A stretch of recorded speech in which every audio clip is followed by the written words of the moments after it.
ನಮಸ್ಕಾರ ವಿದ್ಯಾರ್ಥಿಗಳೇ ಹಾಗೂ ವಿದ್ಯಾರ್ಥಿನಿಯರೇ ಹಾಗೂ ಎಸ್.ವಿ.ವೈ ಕರ್ನಾಟಕ ಅಪ್ಡೇಟ್ಸ್ ಚಾನಲ್ಗೂ ಸ್ವಾಗತ ಸುಸ್ವಾಗತ. ಈ ವಿಡಿಯೋದಲ್ಲಿ SSLC ಫೈನಲ್ ಎಕ್ಸಾಮ್ 2024 ಮತ್ತು 25ನೇ ಶೈಕ್ಷಣಿಕ ಸಾಲಿನ ಸಂಬಂಧಪಟ್ಟ ವಿದ್ಯಾರ್ಥಿಗಳಿಗೆ ಈ ರೀತಿ ಇರುತ್ತೆ ಎಕ್ಸಾಮ್.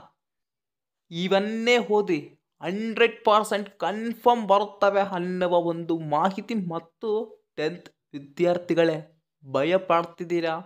ಪಾಸ್ ಮಾಡಬೇಕಾ? ಹಾಗಾದರೆ ತಪ್ಪದ ಈ ವಿಡಿಯೋವನ್ನು ಕೊನೆಯವರೆಗೂ ನೋಡೋಕ್ಕೆ ಟ್ರೈ ಮಾಡಿ. ಮತ್ತು ನೀವು ಏನಾದರೂ ನಮ್ಮ ಚಾನಲ್ ಅನ್ನು ಮೊದಲನೇ ಬಾರಿ ವಿಸಿಟ್ ಮಾಡ್ತಾ ಇದ್ದರೆ ದಯವಿಟ್ಟು ಚಾನಲ್ ಅನ್ನು ಪಟ್ ಅಂತ ಸಬ್ಸ್ಕ್ರೈಬ್ ಮಾಡಿ, ಹಾಗೆಯೇ ಬೆಲ್ ಐಕನನ್ನು ಪ್ರೆಸ್ ಮಾಡಿ, ಆಲ್ ಆಪ್ಷನ್ ಅನ್ನು ಕ್ಲಿಕ್ ಮಾಡಿಟ್ಟುಕೊಳ್ಳಿ. ಏಕೆ ಅಂದರೆ ನಾವು ಬಿಡುವಂತಹ ಪ್ರತಿಯೊಂದು ವಿಡಿಯೋ ಇನ್ಫಾರ್ಮೇಷನ್ ನಿಮ್ಮ ಮೊಬೈಲ್ಗೆ ನೋಟಿಫಿಕೇಶನ್ ಮುಖಾಂತರ ತಲುಪುತ್ತೆ. ಯಾವುದೋ ಒಂದು ಇನ್ಫಾರ್ಮೇಷನ್ ನೀಡಿ ಸಹಾಯ ಆದರೆ ಮಾಡುತ್ತೆ ಅನ್ನುವ ಒಂದು ಉದ್ದೇಶ ಆದರೆ ನಂದು. ಇನ್ನು ಈ ವಿಡಿಯೋಗೆ ಲೈಕ್ ಕೊಟ್ಬಿಡಿಪ್ಪ.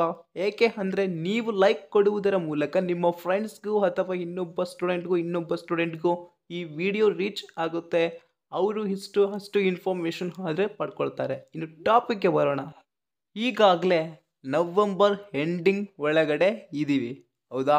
ಇನ್ನು ಡಿಸೆಂಬರ್, ಜನವರಿ, ಫೆಬ್ರವರಿ, ಮಾರ್ಚ್ ಎಂಡಿಂಗಲ್ಲಿ SSLC 10th ಎಕ್ಸಾಮ್ ಸ್ಟಾರ್ಟ್ ನಾವು, ಹೌದಲ್ವಾ? ಈ ಮಾರ್ಚ್ ಎಂಡಿಂಗ್ ಬರೋದ್ರೊಳಗಡೆ ನೀವು ಇನ್ನೂ ಫುಲ್ ಸ್ಟಡಿ ಮಾಡಿ ಪರ್ಸಂಟೇಜಸ್ ಅನ್ನು ಇಷ್ಟೊಂದು ಟೆಸ್ಟ್ಗಳಲ್ಲಿ ನಾರ್ಮಲ್ ಎಕ್ಸಾಮ್ಗಳಲ್ಲಿ ಬಂದದ್ದೇ ಬೇರೆ. ಆದರೆ ನಾಳೆ ಫೈನಲ್ ಎಕ್ಸಾಮ್ಗೆ ಅತಿ ಕಡಿಮೆ ಬರಬಾರ್ದು, ಇನ್ನೂ ಅತಿ ಹೆಚ್ಚು ಅಂಕ ಗಳಿಸ್ಬೇಕು ಅನ್ನೋ ಒಂದು ಗುರಿ ಇದೆಯಾ? ನಿಮ್ಮ ಪೇರೆಂಟ್ಸ್ ಏನಾಗಬೇಕು ಗೊತ್ತಾ? ನಿಮ್ಮ ಮಾರ್ಕ್ಸ್ ನೋಡಿದರೆ ಶಾಕ್ ಆಗಬೇಕು. ನನ್ನ ಒಬ್ಬ ಹುಡುಗ ಇಷ್ಟೊಂದು ಮಾರ್ಕ್ಸ್ ತರ್ತಾನೆ ಅಂತ ನಾನು ಕನಸೇ ಕಂಡಿದ್ದಿಲ್ಲ, ಬಟ್ ತಂದಿದ್ದಾನೆ, ನನಗೆ ತುಂಬ ಖುಷಿ ಆಯಿತು ಅನ್ನುವ ಹಾಗೆ ನೀವು ಓದಬೇಕಾ? ಹಾಗಾದರೆ ನಾನು ಹೇಳಿರುವಂತಹ ಒಂದು ಮಾತುಗಳನ್ನು ಫಾಲೋ ಮಾಡಿ. ಮೊದಲನೆಯದಾಗಿ KSEAB Karnataka state examination assistant board ಅಂತ ನಮ್ಮ examination education minister Bangararaju sir ಅವರಿಂದ ಬಂದಿದ್ದ ಮಾತು ಏನು ಅಂದರೆ, ಪ್ರತಿಯೊಂದು ವರ್ಷ ಬಹಳ ಕಠಿಣವಾಗಿ ನಡೆಸುತ್ತೇವೆ ಯಾವುದೇ ಪರೀಕ್ಷೆ ಆಗಲಿ. ಆದರೆ ವಿದ್ಯಾರ್ಥಿಗಳು ಏನು ಮಾಡಬೇಕು, ಅವರೇ ಕಷ್ಟಪಟ್ಟು ಓದಬೇಕು. ಏಕೆ ಅಂದರೆ ಕ್ವಶನ್ ಪೇಪರ್ ಈಸಿ ಇರುತ್ತೋ ಅಥವಾ ಟಫ್ ಇರುತ್ತೋ ಅಂತ ಹೇಳೋಕೆ ಬರಲ್ಲ. ಹಾಗಂತ ಹೇಳಿ ವಿದ್ಯಾರ್ಥಿಗಳು ನೆಗ್ಲೆಕ್ಟ್ ಮಾಡಬಾರ್ದು. ಏಕೆ ಅಂದರೆ ಅವರು ಎಷ್ಟೋ ಖುಷಿಪಟ್ಟು ಈಸಿ ಕ್ವಶನ್ಸ್ ಓದಿ ಬಂದಿರ್ತಾರೆ, ಅಲ್ಲಿ ಬಂದಿರೋದು ಟಫ್ ಕ್ವಶನ್ಸ್ ಬಂದಿರ್ತವೆ. ಅದಕ್ಕೋಸ್ಕರ ವಿದ್ಯಾರ್ಥಿಗಳು easy questions are tough questions ಈ ಎರಡನ್ನು ಓದಬೇಕು. ಓಕೆ ಸ್ಟೂಡೆಂಟ್ಸ್, ಈಗ ನೀವು ಪ್ರೀವಿಯಸ್ ಇಯರ್ ಕ್ವಶನ್ ಪೇಪರ್ಸ್ ಅನ್ನು ತಕ್ಕೋಬೇಕು. ಓಕೆ, ಒಂದು ಪ್ರಿಂಟ್ ಔಟ್ ತಕ್ಕೋಬೇಕು. ಸುಮಾರು ಒಂದು 5ರಿಂದ 6 ವರ್ಷಗಳ ಹಿಂದೆ ಯಾವ ಕ್ವಶನ್ಸ್ ಅನ್ನು ಕೇಳಿದ್ದಾರೆ. ಎಕ್ಸಾಂಪಲ್, ಈಗ ಕನ್ನಡ ಇದೆ ಸಬ್ಜೆಕ್ಟ್. ಕನ್ನಡ ಸಬ್ಜೆಕ್ಟಲ್ಲೇ 5 ಪ್ರೀವಿಯಸ್ ಇಯರ್ ಕ್ವಶನ್ ಪೇಪರ್ಸ್, ಹಿಂದೆ ಕಳೆದ 5 ವರ್ಷಗಳ ಕ್ವಶನ್ ಪೇಪರ್ಸ್ ಅನ್ನು ತೆಗೆದಿದ್ದೇನೆ. ಓಕೆ, ಈ ವರ್ಷದಲ್ಲಿ ನಾನು ಅಷ್ಟೊಂದು ಏನು ಓದಲೇ ಇಲ್ಲ, ಹಾಗಾದರೆ ಇದು ಬೆಸ್ಟ್ ಆಪ್ಷನ್. ನೀವು 5 ವರ್ಷಗಳ ಹಿಂದೆ ಕ್ವಶನ್ ಪೇಪರ್ಸ್ ಹೇಗಿದ್ದಾವೆ ಅನ್ನೋದನ್ನು ತಕ್ಕೊಂಡು ಅದನ್ನು ಪ್ರಿಂಟ್ ಔಟ್ ತೆಗೆಸಿ ಜೆರಾಕ್ಸ್ ಪ್ಲಸ್ ನಿಮ್ಮ ಗಮನ, ಶ್ರದ್ಧೆ, ಕಾನ್ಸಂಟ್ರೇಷನ್, ಈ ವರ್ಷದಲ್ಲಿ ಇದನ್ನು ಕೇಳಿದ್ದಾರೆ ಮತ್ತು ಮುಂದಿನ ವರ್ಷದಲ್ಲಿ ಅದೇ ಕ್ವಶನ್ ರಿಪೀಟ್ ಆಗಿದೆ, ಅದನ್ನು ರೌಂಡ್ ಅಪ್ ಮಾಡಿ. ಮತ್ತು ಈ ವರ್ಷ ಕ್ವಶನ್ ಕೇಳಬಹುದು ಅನ್ನೋ ಒಂದು ಆಲೋಚನೆ ತಲೆಯಲ್ಲಿ ಬರುತ್ತೆ. ಇದು ವಿದ್ಯಾರ್ಥಿಗಳ ಗಮನಕ್ಕೆ ಇರಬೇಕು.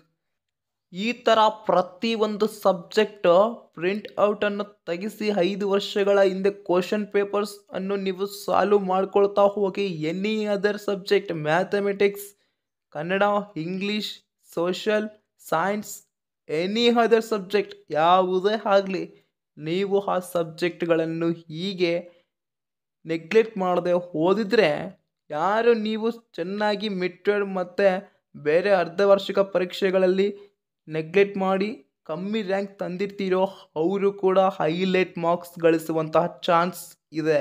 ಮಿಸ್ ಮಾಡ್ಕೋಬೇಡಿ, ಇನ್ನೂ 3.5 ತಿಂಗಳು ಟೈಮ್ ಇದೆ.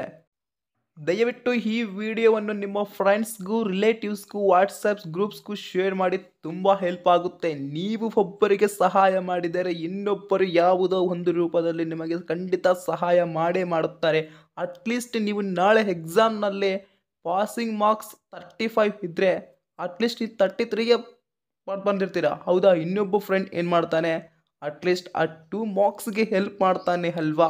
ಅದು ಕೂಡ ಒಂದು ಸಹಾಯನೇ ಅಲ್ವಾ? ಅದಕ್ಕೋಸ್ಕರ please share with more friends. ಇನ್ನೊಂದು ವಿಷಯ ಸ್ಟೂಡೆಂಟ್ಸ್, ಸರ್ ನಾನು ಓದೋಕೇನು ಓದ್ತೀನಿ, ಬಟ್ ನನಗೆ ನೆನಪಿರುವ ಶಕ್ತಿ ಕಡಿಮೆ ಇದೆ ಅನ್ನೋ ವಿದ್ಯಾರ್ಥಿಗಳು ಇರ್ತಾರೆ. ಬಟ್ ನೀವು ಓದೋಕೇನು ಓದಿರ್ತೀರಾ, ಏನು ಮಾಡ್ತಿರ್ತೀರಾ? ಪ್ರಾಕ್ಟೀಸ್ ಮಾಡ್ತಿರಲ್ಲ. ಸುಂಕಿ ಓದೋದು ಓದೋದು ಓದೋದು ಓದೋದೇನಾ? ಬರೆಯೋದು ಇಲ್ವಾ? ಬರೆಯೋದು ಕೂಡ ಕಲಿಯಬೇಕಲ್ವಾ? ಏನು ಓದಿರ್ತೀರೋ ಆ ಬುಕ್ಕನ್ನು ಕ್ಲೋಸ್ ಮಾಡಬೇಕು. ನೆಕ್ಸ್ಟ್ ಪೆನ್ ಬುಕ್ ತಗೊಂಡು ಅದರಲ್ಲಿ ನೋಟ್ ಮಾಡ್ತಾ ಹೋಗಬೇಕು. ನಿಮ್ಮ ಮೆದುಳಲ್ಲಿ ಆಲೋಚನೆ ಬರಬೇಕು. ನೆಕ್ಸ್ಟ್ ನಾನು ಏನು ಓದಿದ್ದೆ, ಈಗ ಏನು ಮಿಸ್ಟೇಕ್ ಮಾಡಿದ್ದೀನೋ ಅನ್ನೋದನ್ನು ಆ ನೋಟಲ್ಲೋ ರಫ್ ನೋಟಲ್ಲಿ ಏನು ಮಿಸ್ಟೇಕ್ಸ್ ಮಾಡಿದ್ದೀನಿ ಅನ್ನೋದನ್ನು ಯೋಚನೆ ಮಾಡ್ಕೊತಾ ಟಿಕ್ ಮಾಡ್ಕೊಳ್ತಾ ಹೋಗಬೇಕು. ಎಕ್ಸಾಂಪಲ್, ರಾಜನು ಊರಿಗೆ ಹೋಗುತ್ತಿದ್ದಾನೆ ಅನ್ನುವ ಒಂದು ಸೆಂಟೆನ್ಸ್ ಇದೆ. ಆವಾಗ ನೀವು ಏನು ಮಾಡ್ತೀರಾ? ಮಿಸ್ಟೇಕು ಓದಿರ್ತೀರ. ರಾಜನು ಊರಿಗೆ ಹೋಗಿದ್ದಾನೆ, ರಾಜನು ಊರಿಗೆ ಹೋಗಿದ್ದಾನೆ ಅಂತ ಓದಿರ್ತೀರ. ಬಟ್ ನೀವೇನು ಮಾಡ್ತೀರಾ? ರಾಜನು ಹೋಗುತ್ತಿದ್ದಾನೆ, ಅಲ್ಲಿ ಎಲ್ಲಿಗೆ ಹೋಗುತ್ತಿದ್ದಾನೆ ಅನ್ನುವ ಒಂದು ಸೆಂಟೆನ್ಸನ್ನು ಮಿಸ್ಟೇಕ್ ಮಾಡ್ತೀರಾ. ಹೀಗೆ ಎಕ್ಸಾಮ್ನಲ್ಲಿ ಮಾಡಬಾರ್ದು. ರಾಜನು ಊರಿಗೆ ಹೋಗುತ್ತಿದ್ದಾನೆ ಅನ್ನುವ ಒಂದು ಸೆಂಟೆನ್ಸ್ ಬರೆದ್ರೆ ಹೀಗೆ ಪ್ರತಿಯೊಂದು ಸಬ್ಜೆಕ್ಟ್ ಅಲ್ಲಿ ನಿಮಗೆ ಹೈಲೈಟ್ ಮಾರ್ಕ್ಸ್ ಬರುವಂತಹ ಸಾಧ್ಯತೆ ಇದೆ ಸ್ಟೂಡೆಂಟ್ಸ್. 2024 ಮತ್ತು 25ನೇ ಶೈಕ್ಷಣಿಕ ಸಾಲಿನ ಸಂಬಂಧಪಟ್ಟ 10th SSLC students main exam, final ಎಕ್ಸಾಮ್ಗೆ ಯಾರು ಆಬ್ಸೆಂಟ್ ಆಗೋಕ್ಕೆ ಹೋಗಬೇಡಿ. ಓಕೆ, ನೀವು ಆಬ್ಸೆಂಟ್ ಆದರೆ ಮತ್ತೆ ಬರೆಯಬೇಕಾಗುತ್ತೆ ಪರೀಕ್ಷೆ. ಮತ್ತು ನೀವು ಫಸ್ಟ್ PUCಗೆ ಲೇಟ್ ಆಗಿ ಜಾಯಿನ್ ಆಗೋಕ್ಕೆ ಸಾಧ್ಯತೆ ಇರುತ್ತೆ. ಅದಕ್ಕೋಸ್ಕರ ನೀವು ಏನು ಆಬ್ಸೆಂಟ್ ಆಗಲಾರ್ದೆ ಪ್ರತಿಯೊಂದು ಎಕ್ಸಾಮ್ಗೆ ಅಟೆಂಡ್ ಆಗಿ ಚೆನ್ನಾಗಿ ಪ್ರಿಪ್ರೇಷನ್ ನಡೆಸಿ ಈಗಿನಿಂದ. ಓಕೆ, ಮೆದುಳಿನಲ್ಲಿ ನೆನಪಿಲ್ಲ ಅಂದರೆ ಪ್ರಾಕ್ಟೀಸ್ ಮಾಡ್ತಾ ಹೋಗಿ. ಇನ್ನು ನಿಮ್ಮ ಹಾಲ್ ಟಿಕೆಟ್ಸ್ ಅನ್ನು ನಿಮ್ಮ ಎಕ್ಸಾಮ್ ಇನ್ನೊಂದು 15 ದಿನ ಇರುವ ಹಾಗೆ ನಿಮ್ಮ ಸ್ಕೂಲ್ನಲ್ಲಿ ಕೊಡ್ತಾರೆ. ಅದನ್ನು ಭದ್ರವಾಗಿ ಇಟ್ಟುಕೊಳ್ಳಿ. ಪ್ರತಿಯೊಂದು ಪರೀಕ್ಷೆ ಬರೆಯುವಾಗ ನಿಮ್ಮ, ಫಾರ್ ಎಕ್ಸಾಂಪಲ್, ಇವತ್ತು ಕನ್ನಡ ಸಬ್ಜೆಕ್ಟ್ ಇದೆ. ಆ ಕನ್ನಡ ಸಬ್ಜೆಕ್ಟ್ನಲ್ಲಿ ಮೇಡಮ್ ಸಿಗ್ನೇಚರ್ ಬೇಕಾಗುತ್ತೆ. ರೂಮಲ್ಲಿ ಯಾರು ಬಂದಿರ್ತಾರೋ ಅವರು ಸಿಗ್ನೇಚರ್ ಮಾಡ್ತಾರೆ. ಮತ್ತು ನಿಮ್ಮ ಫಸ್ಟ್ PUCಗೆ ಜಾಯಿನ್ ಆಗುವಾಗ ಹಾಲ್ ಟಿಕೆಟ್ ಬೇಕೇ ಬೇಕು. ಕಲ್ತ್ಕೊಳ್ಬೇಡಿ, ಅರಿಯಬೇಡಿ. ಸರ್ ನಾನು ಫಸ್ಟ್ ಎಕ್ಸಾಮ್ಗೆ, ಫೈನಲ್ ಎಕ್ಸಾಮ್ನಲ್ಲಿ ಫಸ್ಟ್ ಎಕ್ಸಾಮ್ಗೆ ಪಾಸ್ ಆಗಬೇಕು ಸರ್, ನನ್ನ ಪಾಸ್ ಮಾಡ್ತಾರ ಸರ್ ಅಂತ ಕ್ವಶನ್ ಕೇಳ್ತಾ ಇದ್ದರೆ ವಿದ್ಯಾರ್ಥಿಗಳು, ಆ ಕ್ವಶನ್ಗೆ ಕೊಡುವಂತಹ ನಾನು ಉತ್ತರ ಏನು ಅಂದರೆ ವಿದ್ಯಾರ್ಥಿಗಳೇ, ನೀವು ಅಟ್ಲೀಸ್ಟ್ ಏನು ಇಲ್ಲ ಅಂದರೂ ಚೆನ್ನಾಗಿ ಪಾಸಿಂಗ್ ಮಾರ್ಕ್ಸ್ ಆದರೂ ಬರೆದಿರಬೇಕು. ಪಾಸಿಂಗ್ ಮಾರ್ಕ್ಸ್ ಕೂಡ ಬರೆದಿಲ್ಲ ಅಂದರೆ ತುಂಬ ಕಷ್ಟ. ಏನೋ ಇವಾಗ ಪೇಪರ್ ಇರೋದು 80 ಅಂಕಕ್ಕೆ, ಹೌದಾ? ನೀವು ಬರೆಯೋದು ಆಲ್ಮೋಸ್ಟ್ 30 ಅಂಕಕ್ಕಾದರೆ ಬರಬೇಕು. Okay, 24 is passing marks. ಅಷ್ಟೇ ಸಾಕು ಅಂತ ಬಿಟ್ಟು ಬರಬಾರ್ದು. ನೀವು ಇನ್ನೂ ಹೆಚ್ಚು ಬರೆಯಬೇಕು, 80ಕ್ಕೆ 80 ಬರೆಯಬೇಕು ಅನ್ನುವ ಒಂದು ಗುರಿ, ಉದ್ದೇಶ, ಗೋಲ್ ಇಟ್ಕೊಂಡು ಓದಬೇಕು ಪ್ರಿಪ್ರೇಷನ್. ಆಗ ನೀವೇನು ಮಾಡ್ತೀರಿ ಗೊತ್ತಾ? ಎಕ್ಸಾಮ್ ಟೈಮಲ್ಲಿ ಕೆಲವರು ಇದೇ ಮಾಡ್ತಿರ್ತಾರೆ. ಏನಂತ, ಸರ್ ನಾನು ಚೆನ್ನಾಗಿ ಓದಿನ ಸರ್ ಅಂತ ಸುಳ್ಳು ಹೇಳ್ತಿರ್ತಾರೆ ಕೆಲವರು. ಕೆಲವರು ಏನು ಮಾಡ್ತಾ ಇರ್ತಾರೆ, ಸರ್ ನಾನು ಓದಿದ್ದೆ ಬಟ್ 2 ದಿನ ಪರೀಕ್ಷೆ ಇತ್ತು ಅನ್ನುವ ಹಾಗೆ ನಾನು ಓದಿದ್ದೆ, ಬಟ್ ನಂಗೆ ನೆನಪಿರ್ತಾ ಇಲ್ಲ ಅಂತ ಇದು ಕ್ವಶನ್ ಕೇಳ್ತಾರೆ. ಮತ್ತು 2 ದಿನ ಮುಂದೆ ಪರೀಕ್ಷೆ ಇರುವಾಗ ಓದಿದ್ರೆ ಇನ್ನು ಏನು ನೆನಪಿರ್ತದಪ್ಪ?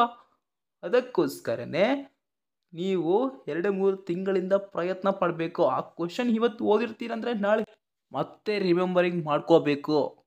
ಇವತ್ತು ಓದಿದ್ದೀನಿ ಬಿಡು, ನಾಳೆ ಇನ್ನು ಎದಕ್ಕೆ ಓದಂತ ಕ್ವಶನ್ನ ನೆಗ್ಲೆಕ್ಟ್ ಮಾಡಬಾರ್ದು. ಇವತ್ತು ಓದಬೇಕು, ನಾಳೆ ಓದಬೇಕು, ನಾಳಿದ್ದು ಓಡಬೇಕು. ಓದುತ್ತಾ ಓದುತ್ತಾ ಓದುತ್ತಾ ಇನ್ನೂ ಜ್ಞಾಪಕ ಶಕ್ತಿ ಹೆಚ್ಚಾಗ್ತಾ ಹೋಗ್ತದೆ. ನಿಮ್ಮ ಅಂಕಗಳು ಕೂಡ ಇನ್ನೂ ಹೆಚ್ಚು ಆಗ್ತಾ ಹೋಗ್ತವೆ. Very all the best for SSLC 10th 2024 and 25 this year. All the best for final exams preparation ಚೆನ್ನಾಗಿ ಮಾಡಿ. Please support. Thank you. Subscribe.